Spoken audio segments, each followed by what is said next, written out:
te dis tout, mon cœur ne peut plus garder. Longtemps, oui, j'étais si loin de toi. Bienvenue, Shalom, dans Je te dis tout, l'émission où les histoires vraies prennent la parole, où les parcours inspirants touchent les cœurs, où rien n'est caché. Aujourd'hui, nous recevons une femme exceptionnelle, entrepreneur dans l'événementiel, passionnée de pâtisserie, chante à l'église, mais aussi une femme qui mène chaque jour son combat avec courage depuis son fauteuil roulant.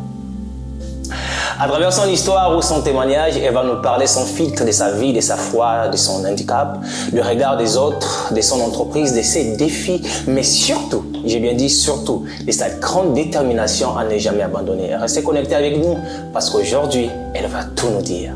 Bienvenue Samuela, comment tu vas? Ça va et toi, merci. Ah, gloire à Dieu. Samuela, peux-tu te présenter, nous dire qui es-tu? Alors, je suis la sœur Samuela, divine pour certaines personnes. Je suis chantre au sein de l'église MCEC, donc Mission chrétienne de l'évangile pour Christ. Et je lead auprès du pasteur, donc Emmanuel Gossé, que je salue bien évidemment. Et j'ai grandi donc au sein d'une famille chrétienne, étant donné que mon papa est de ministère évangéliste. Gloire à Dieu. Gloire à Dieu. Samuela, dis-nous un peu, ou dis-moi, ou dis-nous, si on peut le dire comme ça, lorsque tu as vu l'équipe de Je te dis tout débarquer chez toi, je tiens à préciser que nous sommes chez toi. Lorsque tu nous as vu débarquer avec des caméras, des micros, quelles étaient tes impressions?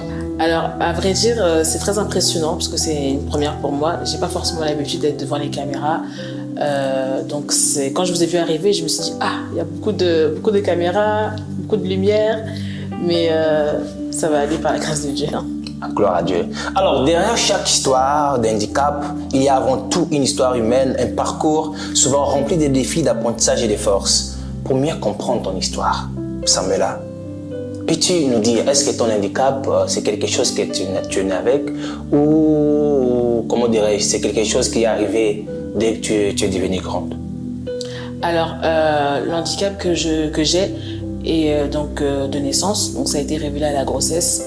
Et donc, j'ai appris à grandir avec et à vivre avec jusqu'à aujourd'hui. Ok, donc c'est quelque chose que tu es né avec, si j'ai bien compris. Exactement. Alors, dis-moi un peu, comment tes parents ont vécu cela? Parce que, étant donné aussi, en tant que parents, ce n'est pas quelque chose qu'on souhaite ou qu'on souhaiterait. Mais comment tes parents ont vécu cela lorsque ça a été annoncé par le médecin? Comment ils ont vécu? Est-ce que tu as déjà échangé avec tes parents concernant cette histoire? Alors, du peu que je sais, j'ai béni vraiment le Seigneur parce que donc, le Seigneur a permis que je puisse être dans une famille chrétienne. Donc, mes parents auraient pu peut-être être découragés, mais par la grâce de Dieu, ils ont tout fait, ils se sont battus pour que je puisse avoir la vie. Parce que, étant donné que je suis née en Afrique, tout ce qui est médecine, c'est pas forcément comme en France.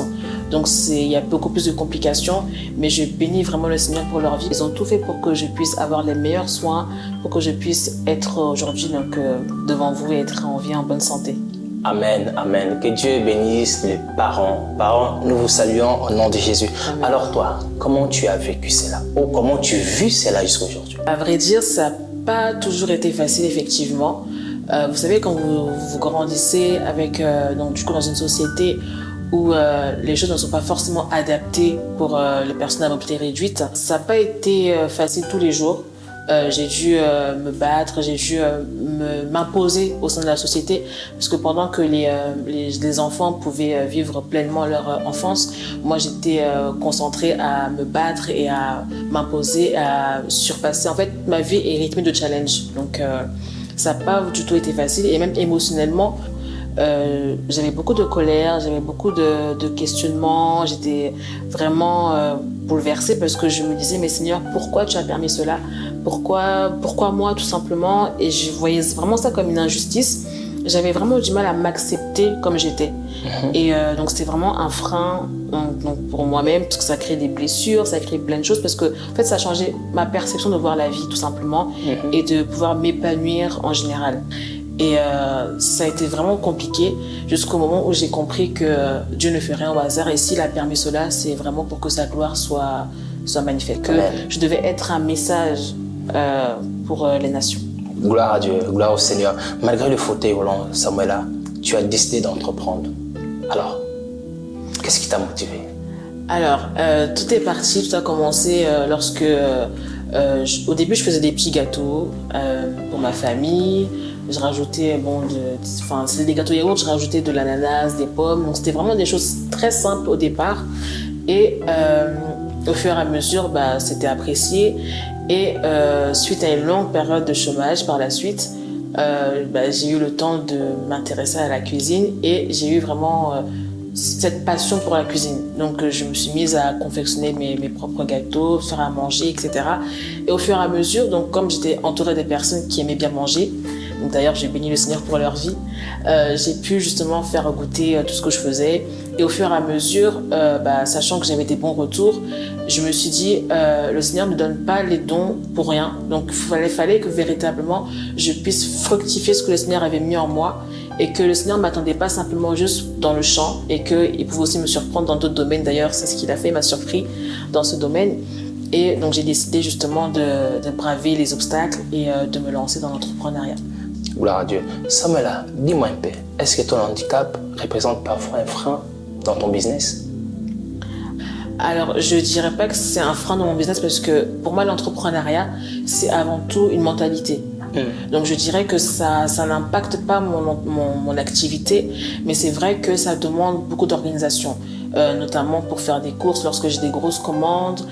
Il y a aussi le temps parce que ce qu'une personne peut faire peut-être en 20 minutes, moi, je vais le faire en 30 minutes ou même en 40 minutes. Donc, en fait, ça demande beaucoup d'organisation en général.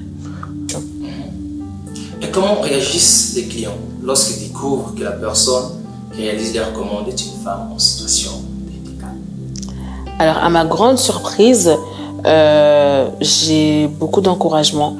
Les personnes sont avant tout bienveillantes.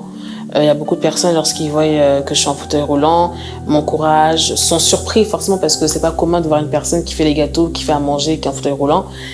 Et par cela, j'ai beaucoup d'encouragement et des personnes qui me poussent à continuer. As-tu déjà vécu des moments de rejet ou des préjugés? Bien sûr, comme j'ai dit, sachant que j'ai pas forcément bien vécu l'handicap au départ, j'ai eu des moments de rejet, des moments où je me suis sentie seule, des moments où je me suis sentie pas comprise, des moments où j'avais l'impression en fait que j'étais seule contre tout le monde. Et c'était émotionnellement très compliqué, déjà pour m'accepter moi-même, mais de voir aussi que dans le monde dans lequel on vit, les personnes à mobilité réduite, c'est pas forcément quelque chose de commun. L'insertion des personnes en fauteuil roulant, ou même avec d'autres handicaps, c'est pas quelque chose dans le monde dans lequel on vit qui est vraiment facile. Donc j'ai dû vraiment me battre, j'ai dû vraiment m'imposer dans la société en tant que femme et justement de braver tous les obstacles. Donc c'était vraiment compliqué.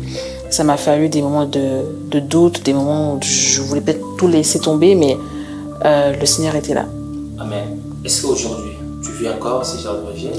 Alors, je dirais que je vis moins ce genre de rejet parce que le Seigneur m'a fait comprendre que s'il a permis cela, ce n'est pas pour me punir. C'était vraiment pour que son nom soit glorifié par la suite et qu'il avait quelque chose à faire au travers de cette situation.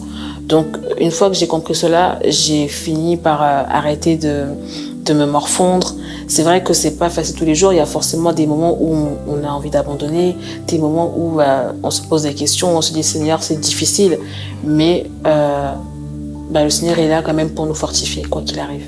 Alors, je vois que tu es une femme forte. Amen. Alors, à part l'entrepreneuriat, je vois aussi que tu chantes à l'église. Alors, quelle est la place de la louange dans ta vie? Alors, la louange, je dirais, a une grande importance dans ma vie. La Bible dit que tout ce qui respire loue l'Éternel. Et donc, je dirais que la seule condition, en fait, pour louer Dieu, c'est d'avoir le souffle de vie. Et la louange, c'est vraiment remercier le Seigneur pour ce qu'il fait. Donc, si la condition est de juste avoir le souffle de vie, à plus forte raison, moi, envers qui le Seigneur a tellement fait. Donc, je ne peux que chaque jour que je me lève le matin, être reconnaissante envers le Seigneur et le louer pour ce qui permet de m'accorder le souffle de vie. Parce que, comme j'aime bien dire, si je suis là aujourd'hui, c'est vraiment par sa grâce. Parce que lorsque je suis née, tout était fait pour que je puisse ne pas avoir la vie. Le corps médical avait déjà planifié que j'allais mourir, etc. Mais le Seigneur avait un plan pour ma vie. Donc, je ne peux que louer le Seigneur chaque jour de ma vie et lui être totalement reconnaissante. Amen. Quel message aimerais-tu transmettre aujourd'hui aux personnes en situation de handicap, aux femmes entrepreneurs chrétiens? Alors déjà pour les personnes en fauteuil roulant donc, ou même en situation de handicap en général, j'aimerais vraiment fortifier une personne et dire à quelqu'un que le handicap ne te définit pas. C'est pas parce que tu es en fauteuil roulant que ça veut dire que c'est ce qui te fait. C'est vrai que les gens, les humains voient l'enveloppe, mais Dieu ne regarde pas à ça. Il a placé quelque chose de beaucoup plus puissant et ne pas regarder à l'handicap, ne pas voir aussi l'handicap comme un frein, mais d'en faire une force et de se battre et de vivre sa vie justement, de vivre pleinement la vie que Dieu veut que nous puissions mener.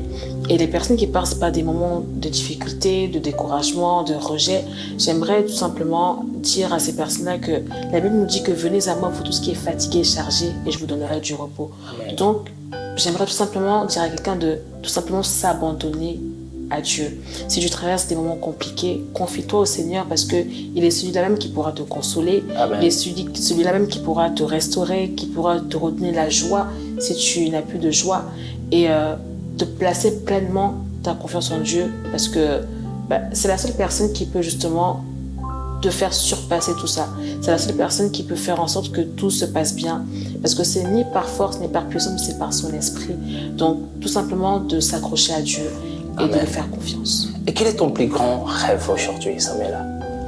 Alors mon plus grand rêve, certains peut-être diront que ça peut être de chanter, de faire des gâteaux, mais en ce qui me concerne, mon plus grand rêve, c'est vraiment de toucher un maximum de personnes, d'apporter vraiment un message d'encouragement, d'espoir et de tout simplement de propager l'évangile au travers de ce que je fais. Parce que je me dis que dans l'entrepreneuriat, même si je fais des gâteaux, je suis derrière le four, etc. Mais je propage aussi l'évangile parce que lorsque les personnes viennent récupérer les commandes, ils voient une personne à montée réduite, donc ça peut susciter de l'interrogation. Donc par là, je peux placer une parole, je peux encourager une personne. Ça peut aussi fortifier une personne par exemple, qui se pose des questions ou qui même est découragée et peut se dire « Ah, si cette personne qui est en fauteuil roulant peut avoir la force de faire ça, je dois aussi me reprendre en main et je dois avancer. » Donc vraiment, mon plus grand rêve, c'est vraiment de toucher un maximum de personnes et de faire comprendre au monde que tout est possible à celui qui le croit. Amen. En tout cas, merci beaucoup. Nous sommes à la fin, Samuela, de nous avoir accordé cette interview. Et je crois de tout mon cœur que le Seigneur nous fera du bien à ces personnes qui vont le suivre. Amen. Et ceux qui ne sont pas encore abonnés, abonnez-vous à la chaîne YouTube. Je te dis tout. Et n'hésitez pas à partager la vidéo. Samuela, un mot de la fin.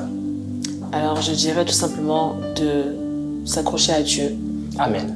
Et de ne pas baisser les bras, ne pas regarder à ce qu'on voit, mais faire confiance à Dieu parce que le Seigneur dit dans sa parole qu'il a des plans de bonheur et non de malheur pour nous. Amen. Donc on peut passer par des moments de difficulté, ça peut arriver parce qu'on est humain, mais ne pas oublier que le Seigneur est là, qu'il est notre meilleur soutien et de lui faire confiance parce qu'il dira que si tu crois, tu verras. Donc crois simplement et tu verras la gloire de Dieu. Amen. Alors je vous dis à la prochaine, à très très bientôt. Que Dieu vous bénisse. Ciao, ciao, ciao.